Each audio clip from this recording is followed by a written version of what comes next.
Hey guys, sorry it's been so long. I was gonna try to do these weekly or bi-weekly so that there wasn't a whole lot of downtime between um, investigation evidence that I put up and the next investigation that we go to, because sometimes the footage can take quite a bit of time to go through. The reason it's been so long is that I was actually in the process of moving. I moved to still in Arizona, but just a different town in Arizona. Um, I actually live now with one of the members of the group, Katie. Um, Makes it a little bit easier for all of the stuff that we do in terms of like when I edit videos, when I go over stuff, when I want to create new stuff for the group. So it actually works out really well for us. Yeah, so since I've been gone, we've done two investigations. We went to a place in Oracle, which is just north of Mount Lemon, right outside of Tucson. It's called Acadia Ranch. It was a tuberculosis sanatorium back in the day. Um, we spent the most of Friday night there. This one was pretty interesting. The house, so the hospital itself was actually a house.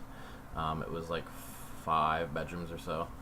Um, for the most part, the house to me felt pretty chill. It was kind of cool. Some of the old history. There's a lot of pictures, a lot of information posted throughout the place. Um, there, we set everything up, set up all of our cameras. There was a room that still had a hospital bed and a chair in it. They had like kind of a post office room.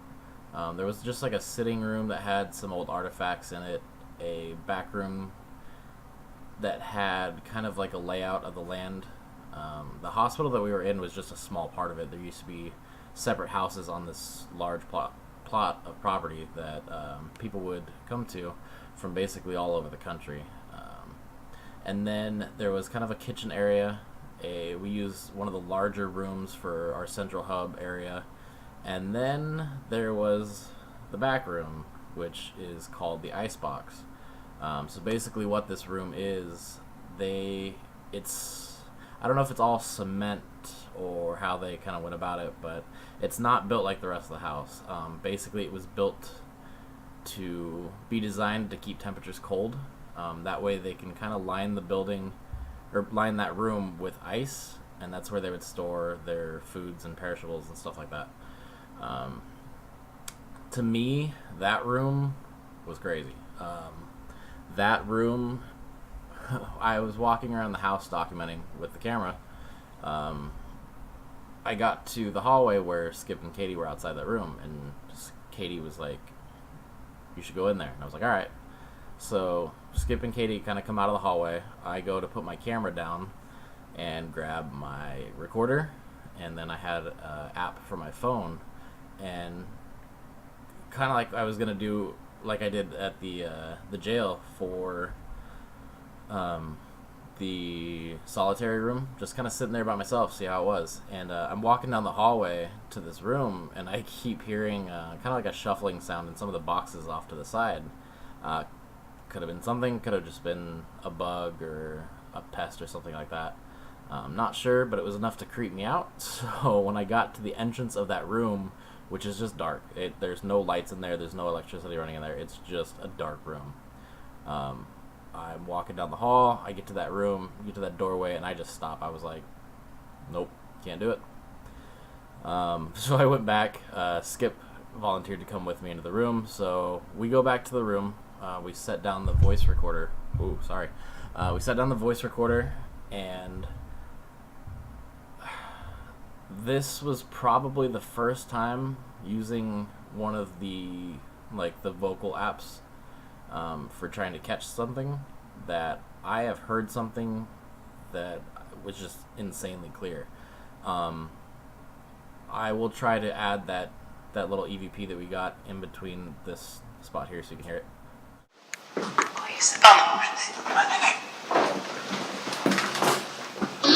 Servant is loyal. The servant It is loyal? That was clear as the servant is loyal. So yeah, that was the sound clip. To me, it sounds like the servant is loyal.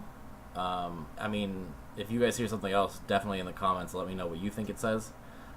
It could be like the N word loyal. I mean, at the time, that's exactly what I heard.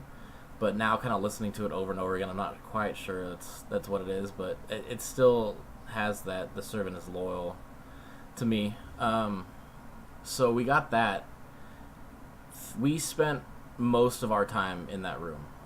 I had this app called the Spiritus app playing, which is what it has like different sound banks or whatever of audio for something to kind of pull and put together words.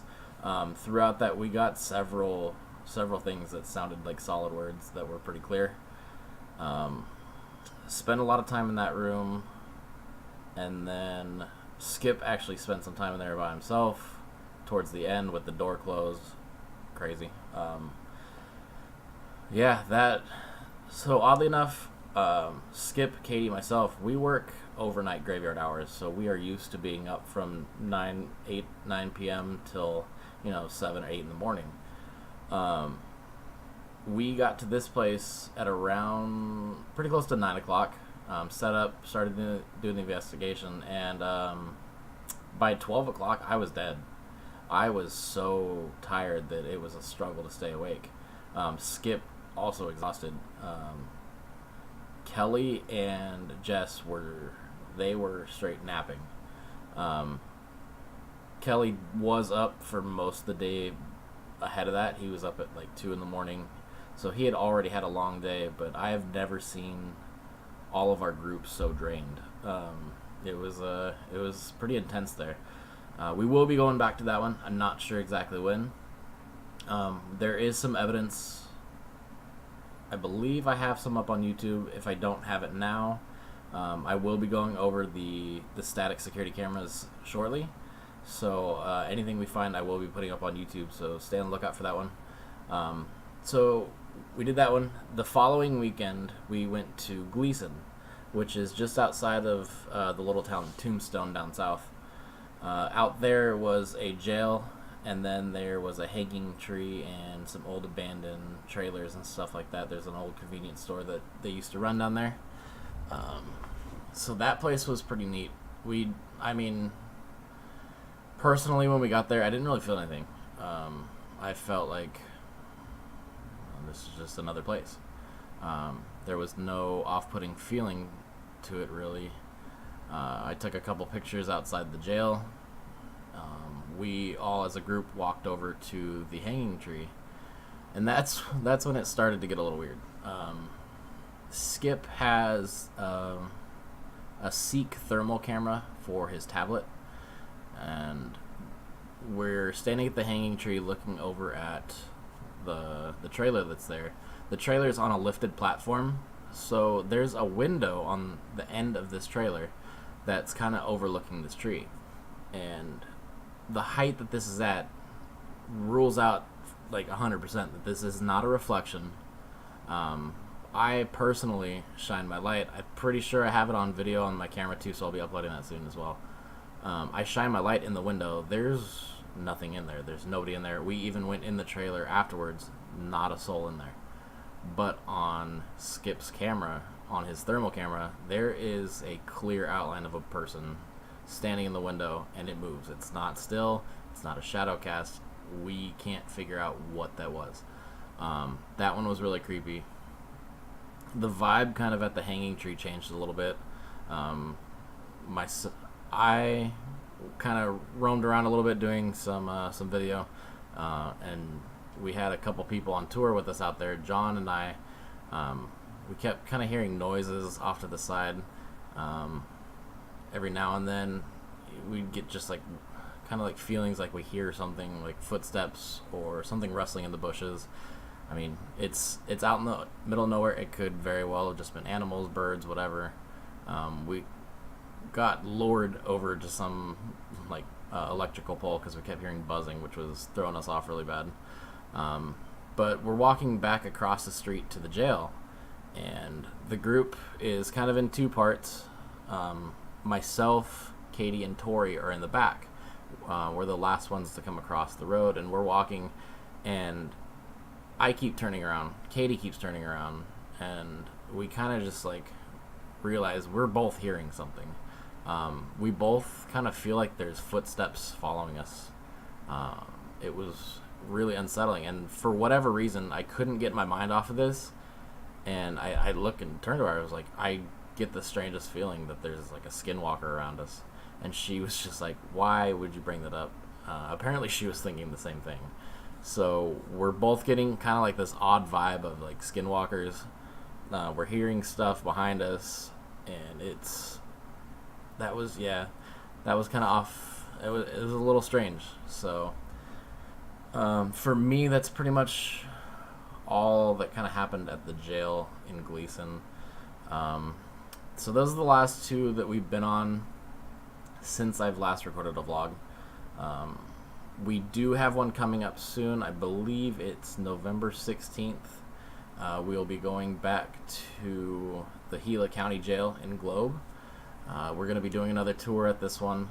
This is the one on the YouTube channel now that I have the static footage of the security camera that actually gets some interference where I pause it frame by frame. There's, to me, looks like a face in the static. And that's another one where we've been finding a lot of orb activity coming from as well. That's another thing about the Acadia Ranch one on the YouTube channel I have. I'm holding a flashlight in that icebox room alone, as Skip is going to go get a device to bring into the room, and it looks like something basically just manifests right on top of the light and just kind of floats itself up. It's a interesting video. I definitely recommend going to check that one out. That room was just so weird. So yeah, we have the Gila County Jail coming up again. This time I want to be a little bit more thorough on the walkthrough. I'm going to get a bunch more pictures. That's another thing about Gleason that we just went to. I have 2 batteries for this camera here. Knowing that I go on investigations, I usually charge them 1 to 2 days ahead of time so that I'm set. My light that's up on top is also a lithium ion that needs to be charged. Everything is charged. We get down there. I take a few pictures. I start hooking up the video rig, get everything set up, and I notice my first battery's dead. And I was like, okay, a little odd. Maybe the pictures just happened to drain a little bit quicker. Pop in the second battery. Second battery's fully charged. So I'm, starting to film. We walk across the street to where that hanging tree is. Within 5 minutes, I'm down to 1 bar of battery. So something was definitely killing my battery while we're out there. The light on top was dropped down to about 12%. For whatever reason, I checked just before setting this up, and it's at like 55%. So I'm not sure what's happening there. Maybe just kind of a read error. I really don't know. Little strange of a coincidence for that to have happened, though. So yeah, I'm all over the place on this one. I apologize. Again, I am not an in front of the camera person. I'm a behind the camera person. So I appreciate you bearing with me. If you've made it this long, you are a champion. Thank you. So yeah, we're gonna be going to the jail again. Super excited for that one. I want to spend a little bit more time in solitary. There's a couple rooms I didn't really hit very well on the last one that I'm gonna get to this time for sure. So yeah, that's pretty much all I have for the lockdown portion. Definitely go to the Facebook page and follow the group. It's going to be facebook.com/lockdownparanormalaz. On there, we post all of our evidence. We have all of our event information where you can, buy tickets, come out with us, check things out. I think it's definitely worth your time to come and participate if you've ever been interested in these kind of things. So the next part I wanted to talk about is the podcast. The podcast has been doing really well. We've got, since I've last vlogged, I think there's like 4 new episodes up. We now have a logo. I finally stopped being lazy and finished the logo. So the logo is being used on Facebook, Twitter, Instagram. I also have good news about the podcast. We are now streaming live on Twitch. So if if you've ever kind of wondered what goes on behind the scenes of a podcast, or if you enjoy the podcast and you just want to kind of check things out and be more involved with the podcast, while we're streaming, you can always drop comments. I'll be there to answer them. If I can't answer them at the end of the recording, Skip and Katie will, chat it up with you guys. So definitely stop by, check out the Twitch. It's going to be twitch.tv/random thought patterns. So I'll probably type in a link. It'll also be in the description below on where you can check us out. Also, thanks to Tori Toe, who works with us at Waymo. He came out on the investigation to Gleason, and he also secured the domain of randomthoughtpatterns.com for us. So we are set up there. I already have the kind of like Wix site builder thing set up, so we're just going to be in the process of merging the two. And then randomthoughtpatterns.com will full on go to the website, which will have all of the episodes already loaded on there. You just click on whichever platform you want to listen to: iTunes, Spotify, Google Play, Stitcher, TuneIn. There's a ton of different ways to listen to the podcast. So again, description below, please check those out as well. For now, I believe I covered everything I needed to. Again, I'm going to say this again, and I'm going to mean it. I want to try to do these weekly or bi-weekly. So I'm going to try to upload this one tonight, have it up. That gives us another week or two before the next investigation. I'll try to hit one up next weekend too, to keep you guys in touch, get some more information on the Gila County Jail, because I know it kind of spoke about it before, but I didn't really go into much history. So I'm going to try to get a little bit better history on that one. And then, I believe that pretty much sums it up. So I'm going to have the links to the Facebook for Lockdown, Facebook for Random Thought Patterns podcast. Pretty much all the little clickable information you need is going to be right down below in the description. Again, if you've made it this far, thank you very much for hanging in there with my awkward self trying to do this. And until next time, guys, I will see you later.